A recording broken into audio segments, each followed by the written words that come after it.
शुक्रवार को सायंकाल श्री विद्या मठ में पत्रकारों से वार्ता करते हुए जगतगुरु शंकराचार्य स्वामी अविमुक्तेश्वरानंद सरस्वती ने क्षुब्ध होकर कहा कि गौ माता के प्राणों की रक्षा हेतु जितना यत्न भारत में हुआ, अगर उतना प्रयास पाकिस्तान में भी होता तो वहां भी गौ माता के प्राणों की रक्षा सुनिश्चित कर उनको राष्ट्र माता घोषित कर दिया जाता। लेकिन दुर्भाग्य की भारत में खुद हिंदूवादी कहने वाली सरकार के कानों पर जूं तक नहीं रेंग रही है।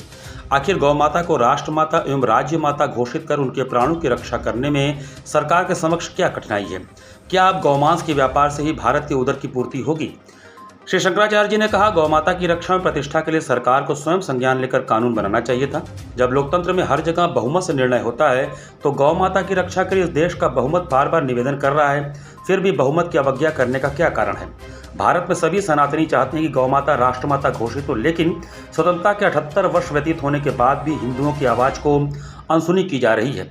धिक्कार है सरकारों को जिन्होंने हिंदुओं के वोट लेकर हिंदुओं के साथ छल किया है। अब समय आ गया है कि सनातनी राजनीति का प्रारंभ कर अपने गौ माता के प्राणों एवं सनातनी मूल्यों की रक्षा करें। पूर्व घोषणा के अनुसार शंकराचार्य जी महाराज गविष्ठी यात्रा हेतु आज काशी से प्रस्थान किए और 3 मई से गोरखपुर से गविष्ठी धर्म युद्ध यात्रा का शुभारंभ करेंगे।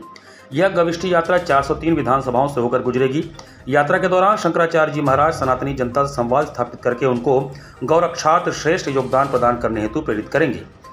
पत्रकार वार्ता के दौरान वैदिक गुरुकुलम के बच्चों सहित प्रमुख रूप से सर्वश्री साध्वी पूर्णांबा दीदी, साध्वी शारदांबा दीदी, किशोर देव शास्त्री, संजय पांडे, ब्रह्मचारी परमात्मानंद, विश्वनाथ मंदिर के महंत राजेंद्र तिवारी, शैलेंद्र योगी, परमेश्वर दत्त शुक्ला, राजा सक्षम सिंह योगी, हजारी कीर्ति नारायण शुक्ला, सतीश अग्रवारी, रमाशंकर दीक्षित सहित भारी संख्या में गणमान्य लोग उपस्थित थे। यात्रा 3 मई को गोरखपुर से शुरू होगी और प्रतिदिन 5 विधानसभा क्षेत्रों से गुजरती हुई 81वें दिन 403 विधानसभाओं को पूरा करके पुनः गोरखपुर में ही आएगी और वहां से लखनऊ के लिए प्रस्थान करेगी, जहां पर एक अक्षौहिणी सेना के साथ अगला संकल्प दोहराया जाएगा। तो क्या ये अक्षौहिणी सेना जो रहेगी ये साथ में चलेगी, अलग अलग जो है? ये अक्षौहिणी सेना अभी इस यात्रा के दौरान गठित होगी और फिर 24 जुलाई को लखनऊ में एक साथ खड़ी दिखाएगी। समापन कैसे किया जाएगा इस यात्रा का?